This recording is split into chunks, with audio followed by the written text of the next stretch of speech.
रजीम।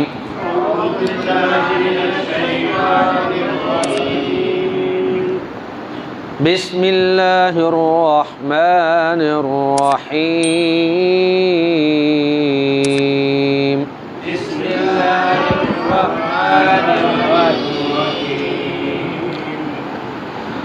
या अय्युहल्लज़ीना आमनू इज़ा क़ुमतुम इलस्सलाह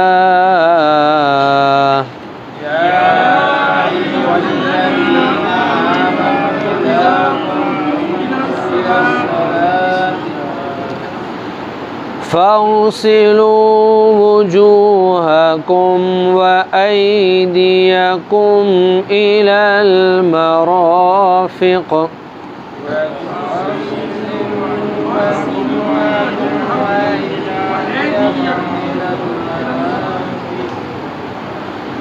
वम्सहू बिरुऊसिकुम व अर्जुलकुम इलल कअबैन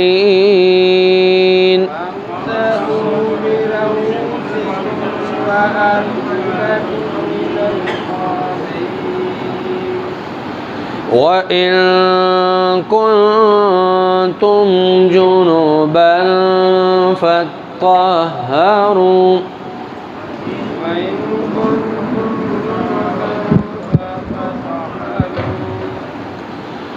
व इन कुंतुम मर्ज़ा औ अला सफ़रिन औ जाअ अहदुम मिनकुम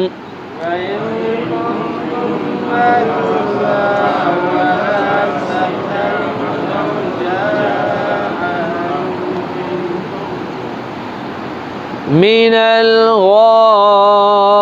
गाइति औ लामस्तुमुन निसा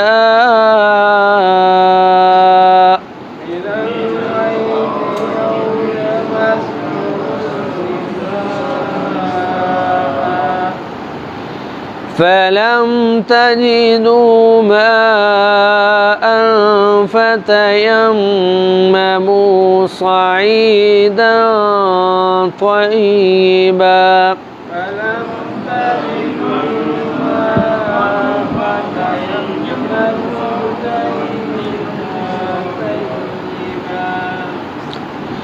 फम्सहू बिवुजूहिकुम व अयदीकुम मिन्हु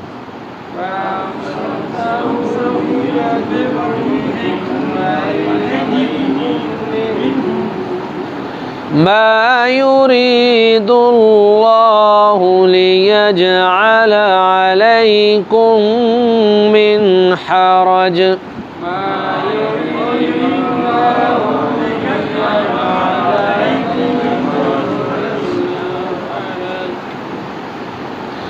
वलाकिन युरीदु लियुत्तहिरकुम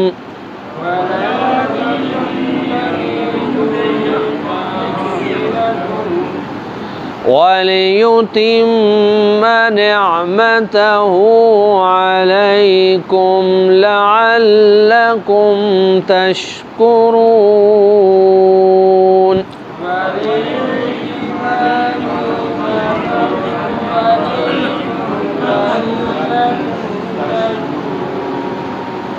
सदक़ल्लाहुल अज़ीम।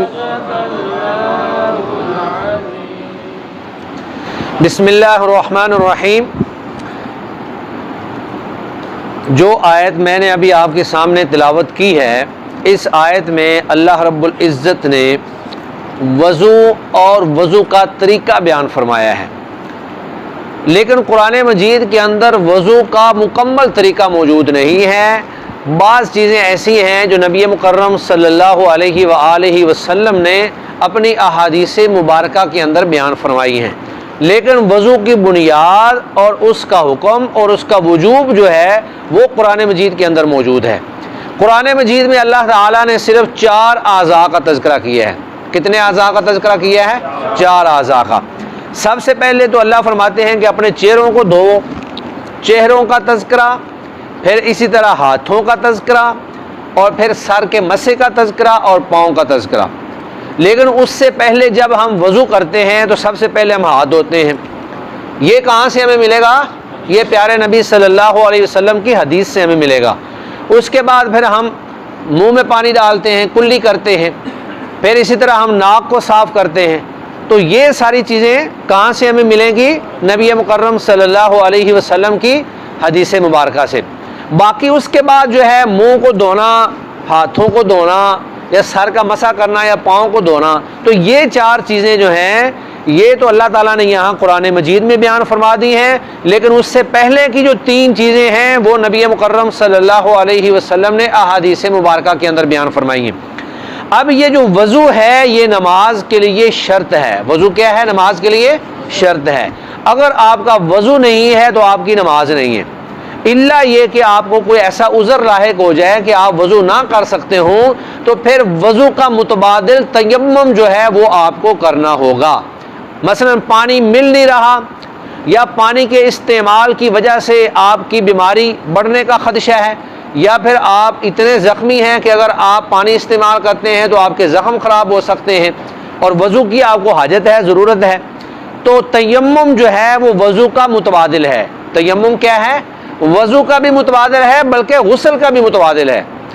मसलन आपके ऊपर गुस्ल फ़र्ज़ हो गया, गुस्ल बेशक वो एहतलाम की वजह से हुआ हो, या जनाबत की वजह से हुआ हो, या फिर बीवी के साथ मुबाशरत की वजह से हुआ हो, या फिर कोई औरत जिसको हैज़ आया हुआ था वो ख़त्म हो गया और उसको गुस्ल की ज़रूरत है, या उसका निफास ख़त्म हो गया और उसको गुस्ल की ज़रूरत है। यानी जिस शख्स पर भी गुस्ल वाजिब था और फिर वो पानी उसको मिलता नहीं है, या वो पानी इस्तेमाल नहीं कर सकता है, तो अल्लाह ताला ने उसको तयम्मुम की इजाज़त दे दी है। तो ये तयम्मुम गोया कि ये वज़ू का भी मुतबादिल है और गुस्ल का भी मुतबादिल है। तो अल्लाह ताला ने 3 चीज़ें यहाँ पर ये बयान फरमाई हैं, और बाकी 3 चीज़ें अल्लाह के नबी ने बयान फरमाई हैं, और 4 चीज़ें यहाँ कुरान मजीद के अंदर बयान हो गई। लेकिन तयम्मुम का तरीका अल्लाह ने कुरान मजीद में ही इसी आयत के अंदर ही बयान फरमा दी है। तो मैंने बताया कि वज़ू जो है नमाज के लिए क्या है? शर्त है। अगर आपका वज़ू नहीं है तो आपकी नमाज नहीं है, इल्ला ये कि वज़ू ना कर सकते हो, लेकिन फिर भी वज़ू का मुतबादिल आपको करना ही पड़ेगा। तो वज़ू बज़ाते खुद एक इबादत है। जिस तरह नमाज इबादत है, इसी तरह वज़ू करना भी इबादत है। इसलिए वज़ू करते हुए नीयत का होना ज़रूरी है। अगर कोई शख्स बग़ैर नीयत के हाथ पे पैर सारा कोई धो ले, यानी वज़ू के सारे आज़ाद धो ले, लेकिन उसकी नीयत ना हो तो उसका वज़ू नहीं होगा, क्योंकि उसकी नीयत ही नहीं है। वो बेशक उसे वज़ू से ज़्यादा मरतबा ही क्यों ना धो ले। तो वज़ू चूँकि इबादत है, जिस तरह नमाज के लिए नीयत का होना ज़रूरी है, इसलिए वज़ू के लिए नीयत का होना भी ज़रूरी है। लेकिन नीयत कैसे होगी? नीयत दिल का काम है। नीयत के लिए कोई अल्फाज कहीं से साबित नहीं है कि आप नमाज के लिए नीयत करें, या वज़ू के लिए नीयत करें, या किसी भी अमल के लिए नीयत करें। एक अक्लमंद इंसान जो पागल नहीं है, अक्लमंद है, वो कोई भी काम करता है तो नीयत के बगैर उसका काम होता ही नहीं है। आप नमाज पढ़ने के लिए आए, क्या आपने सोचा नहीं कि मैं नमाज पढ़ने के लिए जा रहा हूँ? खुद ब खुद ही ज़हन में ये बात होती है कि मैं नमाज पढ़ने के लिए जा रहा हूँ, इशा की नमाज पढ़ने के लिए जा रहा हूँ। तो नीयत का होना ज़रूरी है। फिर दूसरी बात यह है कि वज़ू चूँकि इबादत है, जब आपने वज़ू शुरू करना है तो आप शुरू में बिस्मिल्लाह पढ़ेंगे। वज़ू के शुरू में क्या पढ़ेंगे? बिस्मिल्लाह पढ़ेंगे। और उसके बाद कोशिश ये करनी है कि पानी कम से कम इस्तेमाल हो। वज़ू में पानी को ज़ाया नहीं करना है, जितना थोड़े से थोड़ा पानी इस्तेमाल हो जाए। आजकल हम देखते हैं टूटी खोल कर बुजुर्ग भी बैठ जाते हैं, बच्चे भी बैठ जाते हैं, बस टूटी खुली हुई और बैठे हुए मिसवाक कर रहे हैं। टूटी खुली है, भाई पानी क्यों ज़ाया कर रहे हैं? इस पानी के बारे में अल्लाह ताला आपसे सवाल करेंगे कि आपने इतना ज़्यादा पानी ज़ाया कर दिया था। अल्लाह के नबी के दौर में तो पानी मिलता ही नहीं था, वो तो एक सा के साथ और एक मुद्द के साथ जो है वज़ू कर लिया करते थे। तो एक सा के साथ, एक सा जो है वो आप कह लें कि एक मुद्द जो होता है, ये एक बुक जिसको कहते हैं, यानी एक बुक पानी। आप तसव्वुर करें ये कितना थोड़ा पानी होता है। लेकिन सर्दियों में जब इंतहाई सर्दी हो और थोड़ा सा पानी मौजूद हो, ठंडा पानी हो, तो आप तजर्बा करें तो इतने पानी से वज़ू हो जाता है अगर आदमी किफ़ायत शारी के साथ वज़ू करे। तो सबसे पहले आपने क्या करना है, हाथों को धोना है। हाथों को धोते हुए अच्छी तरह से हाथों को मलना है, उंगलियों के दरमियान भी खिलाल करना है, और अगर आप को दस्तयाब हो साबुन तो हाथों को साबुन से धो लें, ताकि छोड़ दो यार, इधर आके बैठ जाओ। उसके बाद आपने दाएं हाथ से कुल्ली करनी है, 3 दफ़ा आपने मुंह में पानी डाल के कुल्ली करनी है, और उसके बाद आपने बाएं हाथ से ही पानी लेना है और बाएं हाथ से ही नाक में पानी लगाना है 3 दफ़ा। तो ये आज़ा को एक दफ़ा भी धो सकते हैं, 2 दफ़ा भी धो सकते हैं, 3 दफ़ा भी धो सकते हैं, तीनों तरह ही जायज़ है। लेकिन सर का मसा जो है वो सिर्फ 1 दफ़ा होगा, वो 2 या 3 दफ़ा नहीं होगा। अभी हम आगे चलते हैं तो वहाँ पे मैं जाकर आपको बताता हूँ। और फिर इसमें एक तरीका ये भी है, एक तरीका तो ये है कि आप पहले 3 दफ़ा पानी लेकर कुल्ली कर लें, फिर बाएं हाथ से 3 दफ़ा पानी लेकर नाक को झाड़ लें। एक तरीका ये भी है कि आप कुल्ली वाला पानी थोड़ा सा बचाकर नाक को भी लगा लें और नाक को भी साफ़ कर लें, लेकिन वो ज़रा मुश्किल है, वो हर बंदा नहीं कर पाता है। उसके बाद आपने अपने मुंह को धोना है, चेहरे को धोना है। तो चेहरे को धोने की हद क्या है, सर के बालों से लेकर ये दाढ़ी के नीचे तक, अगर दाढ़ी नहीं है तो सर के बालों से लेकर नीचे यहाँ ये जो हंसलीज है ना यहाँ तक, और फिर इस कान से लेकर इस कान तक, ये सारे का सारा चेहरा आपने धोना है। और अगर आपकी घनी दाढ़ी है तो दाढ़ी को धोना ज़रूरी नहीं है, लेकिन दाढ़ी के अंदर आप इस तरह करके खिलाल करेंगे ताकि उसकी जिल्द तक कुछ ना कुछ पानी पहुँच जाए, पूरा धोना ज़रूरी नहीं है। और उसके बाद फिर आपने पहले अपना दायां हाथ यानी दायां बाजू धोना है, और बाजू को कोनी समेत, कोनी से ऊपर तक, कोनी छोड़नी नहीं चाहिए। ये आम तौर पे जब आदमी वजू करता है तो बसा वक़्त ये कोनी नंगी रह जाती है, खुश्क रह जाती है। तो एहतियात से बिल्कुल अच्छी तरह इस तरह करके आपने हाथ को यहाँ पे मलना है। और फिर उसके बाद बायां बाजू भी उसी तरह ही, और फिर आपने मसा करना है। सर का मसा जो है वो 1 दफ़ा है। सर का मसा यहाँ से शुरू होगा और गुद्दी तक जाएगा, और फिर दोबारा वहाँ से लेकर आप आगे की तरफ ले आएंगे। उसमें आप उंगलियों को जैसे भी जोड़ लें, कोई तरतीब नहीं है कि कैसे जोड़ना है, आप बस सिर्फ सर के शुरू से यहाँ से शुरू करेंगे, ले जाएंगे बिल्कुल आखिर तक, और पीछे फिर दोबारा यहाँ तक आप ले आएंगे, तो ये आपका सर का मसा हो जाएगा। हाँ, एक बंदे ने अगर पगड़ी पहनी हुई है और वो चाहता है कि मैं पगड़ी ना उतारूं और पगड़ी के ऊपर ही मसा कर लूं, तो पगड़ी के ऊपर भी मसा हो जाता है। लेकिन उसमें एक मसला है कि अगर आपकी पगड़ी उतर गई तो आपका वजू सारा ख़त्म, क्योंकि आपका वजू उस पगड़ी के ऊपर मसे के साथ कायम था। तो जब आपने पगड़ी उतार दी तो आपका वजू ख़त्म। इसलिए बेहतर यह है कि पगड़ी उतारकर आप उसके नीचे मसा करें। पगड़ी किसी वक्त भी आप सजदे में आदमी जाता है, गिर जाती है, या आदमी को खारिश होती है, आदमी उसको उतार लेता है, तो जो ही पगड़ी उतरेगी आपका मसा ख़त्म, और जब मसा ख़त्म तो वज़ू ख़त्म। और अगर आप नमाज में हैं तो आपका वज़ू टूटने की वजह से आपकी नमाज भी ख़त्म हो जाएगी, आपको दोबारा से नमाज लौटाना पड़ेगी। तो मसे के बाद फिर आपने अपने पाँव को धोना है, पहले बाएं पाँव को धोना है, दाएं पाँव को धोना है, फिर बाएं को, और फिर ये जो छोटी उंगली है, उंगलियों के दरमियान जो पाँव की उंगलियां हैं, उंगलियों के दरमियान आपने खिलाल करना है। अब एक सवाल यहाँ पर ये पैदा होता है कि बाद लोग जो है ये गर्दन का मसा भी करते हैं।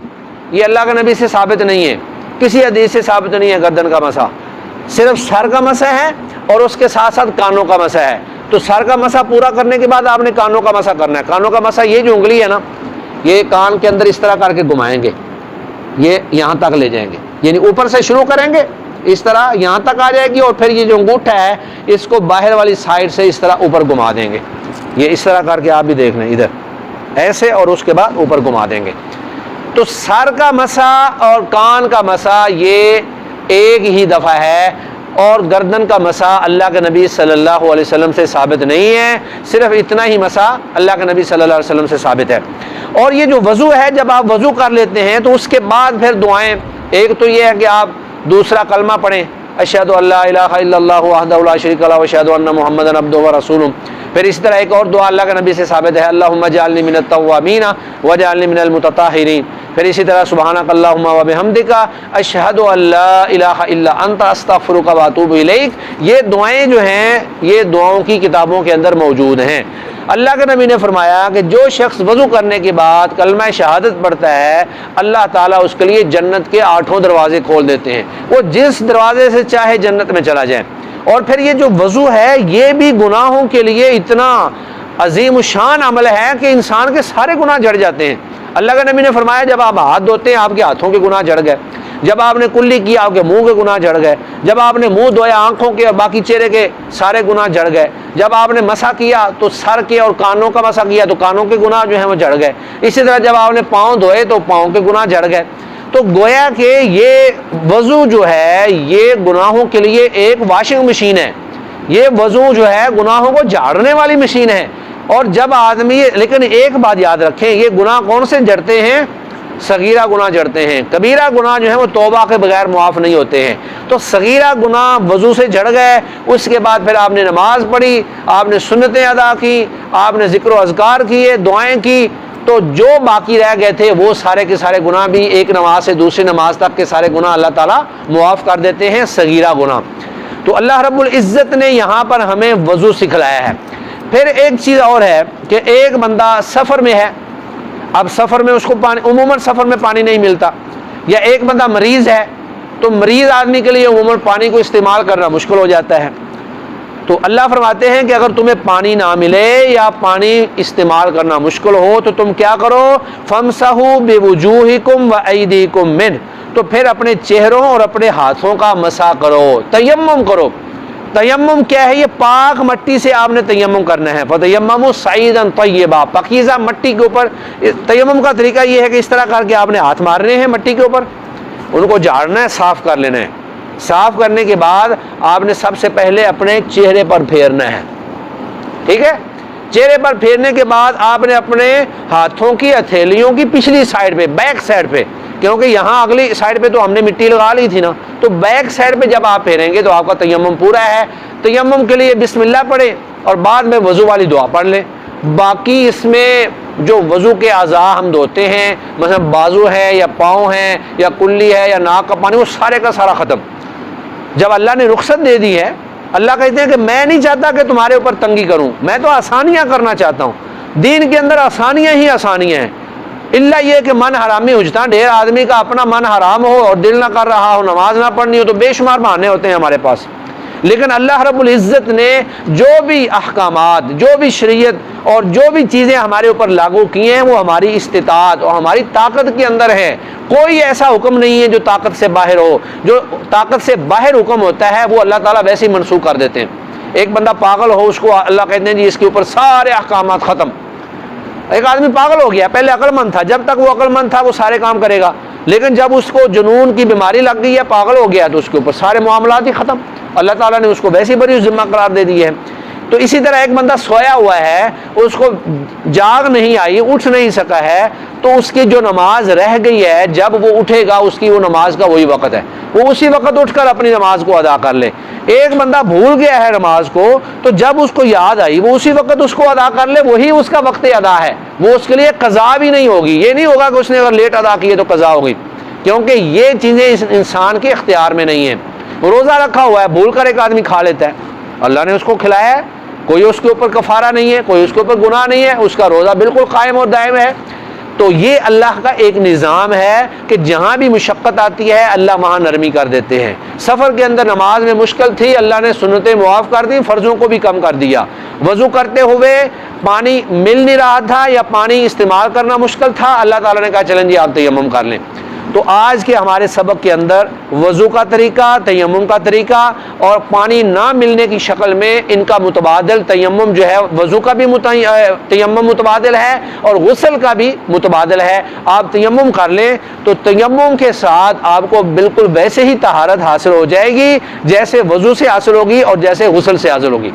ये हुक्मी तहारतें हैं। बज़ाहिर आदमी देखने में पाक ही नज़र आ रहा होता है, उसको निजासत नहीं लगी होती, लेकिन हर नमाज के लिए आप जो है वज़ू करते हैं। और फिर एक बात और भी है कि अगर आपका वज़ू कायम है तो एक वज़ू से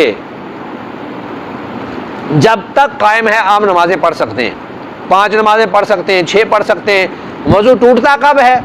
वज़ू टूटेगा हवा खारिज होने से, यानी आगे से या पीछे से पेशाब पखाना या कोई भी चीज़ अगर खारिज हो गई तो आपका वज़ू जो है वो टूट गया।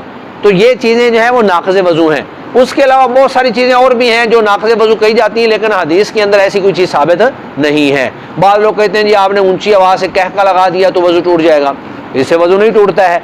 बाद लोग कहते हैं कि अगर आपका खून निकल आया तो वज़ू टूट जाएगा, वज़ू नहीं टूटता है। सहाबा कराम तो मैदान जिहाद के अंदर ज़ख्म से चूर होते थे और बल्कि खून रिस रहा होता था और इसी हालत में नमाजें भी अदा करते थे।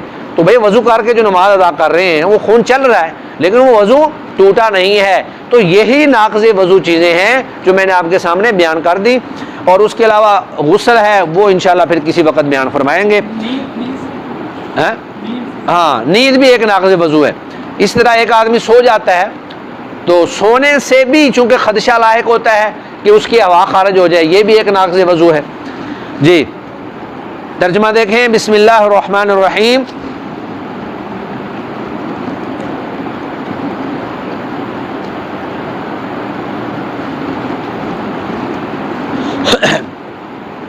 या अय्युहल्लज़ीना आमनू, ए ईमान वालो, इज़ा जब कौम तुम खड़े हो इलस्सलाती नमाज की तरफ, फ़ग़सिलू तो धो लो, वुजूहकुम अपने चेहरों को, व ऐदियाकुम और अपने हाथों को, इलल मराफ़िक़ी कोहनियों समेत, कोहनियों तक का मुराद है कोहनियों समेत, वमसहू और मसा करो बिरुऊसिकुम अपने सरों का।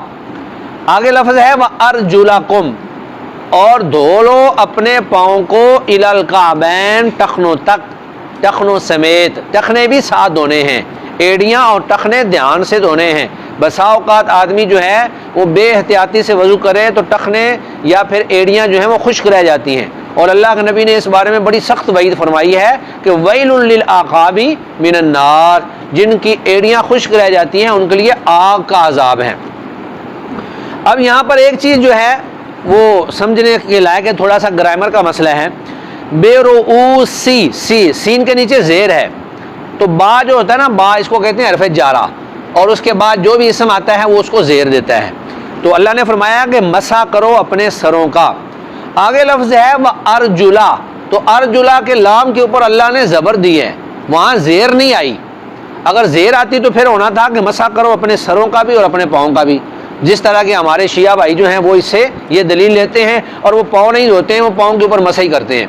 लेकिन यहाँ पे वह अर्जुला कुम है, वह अर्जुली कुम है, अर्जुला कुम है। तो इसका मतलब ये है कि ये जो है अतफ पीछे पड़ रहा है फ़ग़सिलू वुजूहाकुम पे। वुजूहा जो है उसके ऊपर भी ज़बर है और अर्जुला के ऊपर भी ज़बर है। तो जो हुक्म वुजू का है, चेहरों का है, वही हुक्म अर्जुला पाँव का होगा। तो चेहरों का हुक्म क्या है? धोना। इसी तरह अर्जुलाकुम का भी हुक्म क्या होगा? धोना। और तुम धोवो अर्जुलाकुम अपने पाँव को, इलल काबैन टखनों समेत, व इन कुंतुम और अगर तुम हो जुनुबन जुनबी, फत्तहारू तो तहारत हासिल करो यानी गुस्ल करो, व इन कुंतुम मर्जा और अगर तुम बीमार हो, औ अला सफरिन या तुम सफ़र में हो, औ जा अहदुन या आए मिनकुम तुम में से कोई एक, मिनल गाइद कज़ाए हाजत से, औला मस्तुमुन्निसा या तुमने छुआ हो औरतों को यानी हम बिस्तरी की हो। तो ये सारे काम यानी बीमार हो या सफ़र पर हो या फिर कज़ाए हाजत से आए या फिर उसने औरतों से हम बिस्तरी की हो, तो फिर क्या हो? फलम तजिदू, बस तुम ना पाओ माअन पानी, तुम्हें पानी ना मिले, तुम्हें पानी ना मिले। फतयम्ममू तो क्या करो? तुम तयम्मुम कर लो, सईदन तय्यबन पाकीज़ा मट्टी से, फमसहू फिर आगे उसका तरीका है कि वो करना कैसे है। फमसहू बस तुम मल लो, मसा कर लो, बेवजूहिकुम अपने चेहरों का, व ऐदीकुम मिन्हु और अपने हाथों का। मा युरीदुल्लाहु लियजअल अलैकुम मिन हरजिन, अल्लाह नहीं चाहता कि तुम्हें तंगी में डाले, वलाकिन युरीदु लेकिन वो चाहता है, लियुताहिरकुम कि तुम्हें पाक कर दे। यानी अल्लाह पाक भी करना चाहता है लेकिन तंगी में भी नहीं डालना चाहता। तो अल्लाह ताला ने फिर पाकीज़गी का एक मुख्तसर और मुतबादिल तरीका हमें अल्लाह ने बता दिया। वलियुतिम्म निअमतहु अलैकुम और ताकि अल्लाह मुकम्मल करे अपनी नेमत को तुम पर, लअल्लकुम तशकुरून ताकि तुम अल्लाह का शुक्र अदा करो। जी तर्जुमा दोबारा देखें। या अय्युहल्लज़ीना आमनू, ए ईमान वालो, इज़ा कुमतुम इलस्सलाती, जब तुम नमाज के लिए खड़े हो, फ़ग़सिलू वुजूहकुम व अयदियकुम, तो तुम धो लो अपने चेहरों को और अपने हाथों को, इलल मराफ़िकी, कोहनियों समेत, वमसहू बिरुऊसिकुम, और मसा करो अपने सरों का, व अर्जुलकुम इलल काबैन, और अपने पाँव को धो लो, इलल काबैन, टखनों समेत, व इन कुंतुम जुनुबन, और अगर तुम जनाबत की हालत में हो, फत्तहरू, तो तुम गुस्ल करो, तहारत हासिल करो, व इन कुंतुम मर्ज़ा, और अगर तुम बीमार हो, औ अला सफ़रन, या सफ़र की हालत में हो, औ जा अहदुम मिनकुम, या आए तुम में से कोई एक, मिनल गाइति, क़ज़ाए हाजत से, औ लमस्तुमुन निसा, या तुमने छुआ हो औरतों को, फ़लम तजिदू माअन, पस तुम ना पाओ पानी, फ़तयम्ममू, तो फिर तुम तयम्मुम कर लो, सईदन तय्यबन, पाकीज़ा मट्टी से, फ़मसहू बिवुजूहिकुम, फिर तुम मसा करो अपने चेहरों का, व अयदीकुम मिन, और अपने हाथों का, मा युरीदुल्लाहु लियजअल अलैकुम मिन हरजिन, अल्लाह तुम पर कोई तंगी नहीं करना चाहता, वलाकिन युरीदु, लेकिन वो चाहता है, लियुतहिरकुम, कि तुम्हें पाक कर दे, व लियुतिम्म निअमतहु अलैकुम, और वह तुम पर अपनी नेमत को मुकम्मल कर दे, लअल्लकुम तशकुरून, ताकि तुम अल्लाह का शुक्र अदा करो। सदक़ल्लाहुल अज़ीम।